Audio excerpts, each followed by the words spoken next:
How to cope with negative thoughts and mindfulness. ज़िन में जेके मुनफ़ी ख़्याल आहिनि, नेगेटिव ख़्याल आहिनि, त ॿियनि माण्हुनि मूंसां का तकलीफ़ूं ॾिनियूं आहिनि, को नुक़सानु ॾिना आहिनि, हर्ट कयो आहे मूंखे, उन्हनि सां कीअं मुंहुं ॾिजे, माइंडफुलनेस जे ज़रिए पंहिंजे दिमाग़ खे हाज़िर दिमाग़ कीअं कजे, जीअं दिमाग़ हाल में हाज़िर रहे। जीअं मां पहिरियनि वीडियोज़ में ॿुधायो, असांखे रोज़ानो अलाए केतिरा ख़्याल अचनि था ज़िन में, कॾहिं फ्यूचर जे बारे में त अलाए मां नाकामियूं थींदियूं, अलाए छा थींदो, कॾहिं पास्ट जे बारे में अचनि था पिया, पर असां प्रेज़ेंट में न हूंदा आहियूं। असांखे उहे ख़्याल परेशान कंदा रहंदा आहिनि। पोइ उनखे हल करण लाइ कई तरीक़ा हूंदा आहिनि। ॿियूं ॿियनि वीडियोज़ में ॿुधायो आहे।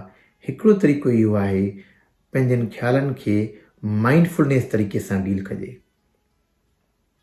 माइंडफुलनेस जो मतिलबु आहे हाज़िर दिमाग़ी, माना करंट में ॾिसिजे।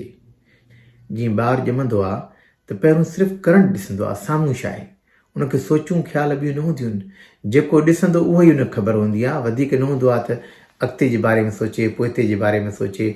जस्ट साम्हूं अगरि उनखे ॿार खे खिलोणो नज़र ईंदो त इहो खिलोनो आहे, माउ नज़र ईंदी माउ आहे, माना उनजो दिमाग़ हाज़िर हूंदो आहे, प्रेज़ेंट में हूंदो आहे, करंट में हूंदो आहे।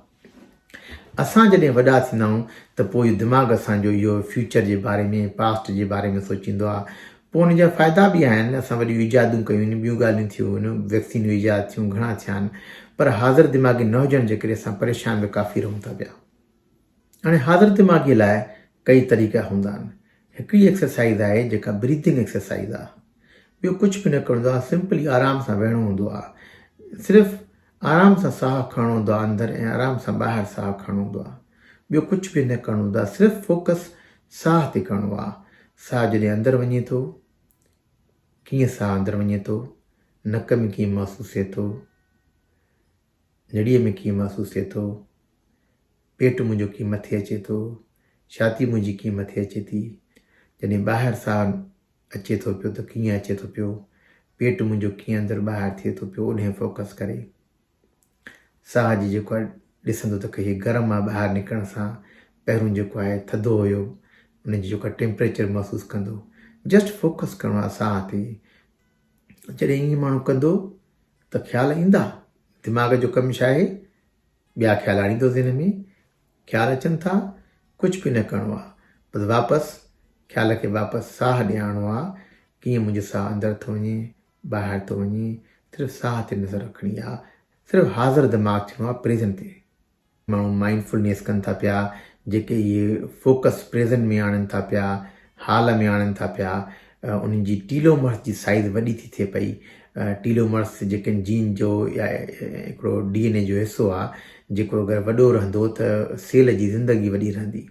न सिर्फ़ु सेल जी ज़िंदगी वॾी रहंदी, माण्हू असांजी ज़िंदगी वधंदी, पर उन खां अलावा बीमारियूं बि घटि थींदियूं, झुरियूं घटि पवंदियूं माण्हूअ खे जेको आहे इन्फ्लेमेशन घटि थींदी आहे, जंहिंजे करे दिलि जी बीमारियूं, ॿी बीमारियूं घटि थींदियूं आहिनि। त इहे जेको आहे, जेको माइंडफुलनेस करे थो, ख़्यालातनि खे जेको आहे ईअं करण सां न सिर्फ़ु पंहिंजी ज़िंदगी वधे थी ऐं बीमारियूं घटि थियनि थियूं, पर ख़्याल जेके उहे परेशान था कनि पिया, जेके असां मुंहुं नथा ॾेई सघूं, पोइ उन सां आसानी सां मुंहुं ॾियूं था, जॾहिं असां उनखे ख़्यालनि खे वापसि आणीनि था पिया। सिर्फ़ु साह ॾे ध्यानु रखिणो आहे, कीअं खणूं था, कीअं अंदरि साह, कीअं ॿाहिरि अचे थो पियो, ख़्यालात अचनि था, जजमेंट न आहे खणी, भल अचनि, पाण जे ज़हन खे वरी वापसि उते आणिणो आहे। पलट तेरा ध्यानु किधरे, वरी उते अचो, ख़्यालनि पंहिंजे साह ते ध्यानु पंहिंजो वापसि खणी अचिजे, अटेंशन ओॾे खणी अचिजे, फोकस अटेंशन जो उते खणी अचिजे। आस्ते आस्ते ॾींहं में अगरि 4 दफ़ा 5 दफ़ा स्टार्ट कबी प्रैक्टिस, जॾहिं बि ॾींहं जे वक़्त में माण्हू वेठा आहियूं, ख़्याल फिरनि था, अचानक पाण खे यादि कजे, स्टॉप, मां छा थो कयां हाणे, ॾिसो त मां सोचां थो, ॿियो कमु थो कयां, बिज़ी आहियां कम में। पाण खे हिकिड़ा 2 मिंट सिर्फ़ु इहा ब्रीदिंग एक्सरसाइज़ कजे, ॾींहं में 4-5 दफ़ा कबी स्टार्टिंग में, पोइ वधाइजे, आस्ते आस्ते ॾिसंदो त कीअं कंट्रोल अची थो वञे, ऐं ख़्यालातनि ते बि कंट्रोल अची वेंदो आहे, ऐं जेको आहे माण्हू जेको आहे परेशान बि घटि रहंदो आहे। इन सिलसिले में स्टडी थी, हिकिड़ो आहे साइंटिस्ट एलन वेलेस, उन 3 महीननि जी रिट्रीट कराई। रिट्रीट कंदा आहिनि न माण्हू, वठी वेंदा ॿाहिरि वञी झंग में वठी या कंहिं अहिड़ी जॻह ते वठी वेंदा। उन ॿिनि ग्रुपनि में तक़सीम कयो माण्हुनि खे रिट्रीट ते। हिकिड़ो अहिड़ो ग्रुप हुयो जेके इहे माइंडफुलनेस एक्सरसाइज़ कनि पिया, साह ते ध्यानु लॻाइण जो एक्सरसाइज़ कनि पिया या हालत ते रहण जो एक्सरसाइज़ कनि पिया। ॿियो ग्रुप हुयो जेको ईअं जस्ट इंजॉय पियो करे रिट्रीट में। त उन्हनि ॾिठो त जेको ग्रुप जेको आहे इहे एक्सरसाइज़ करे थो, उन्हनि ॿी शइ बि ॾिठी जिन खे उहो ग्रुप जेको लाइफ में पर्पज़ थो ॾेखारे त मुंहिंजी लाइफ जो हीउ कोई पर्पज़ आहे, कोई वॾो मक़सदु आहे। पोइ पर्पज़ कहिड़ो बि हुजे, मूंखे ॿार पालणा आहिनि, इहो मुंहिंजो मक़सदु आहे, मुंहिंजो पर्पज़ आहे त मां का शेवा कयां, का हेल्प कयां, वॉलंटियर कयां। उन्हनि ॾिठो त उन्हनि में जेको आहे जेको माइंडफुलनेस ग्रुप आहे उन्हनि में 30% वधीक टीलोमरेज़ एंज़ाइम आहे। उहो एंज़ाइम जेको सेल जी ज़िंदगी वधाए थो पियो। जॾहिं सेलनि जी ज़िंदगी वधंदी आहे त लाइफ वधंदी आहे, लाइफ वधंदी आहे, डिज़ीज़ घटि ॿियूं थींदियूं आहिनि, डिज़ीज़ घटि थींदियूं आहिनि ऐं उनखां अलावा असांजी क़ुवत जेको आहे दिफ़ा वधंदी आहे, असांजी जेको आहे बीमारियुनि सां विहण जी शक्ति वधंदी आहे, इन्फ्लेमेशन घटि थींदी आहे ऐं स्ट्रेस घटि थींदो आहे असांजो। हीअ वीडियो अगरि तव्हांखे पसंदि अचे उनखे लाइक कयो, सब्सक्राइब कयो, घणे या घणो शेयर कयो। महिरबानी तव्हांजी।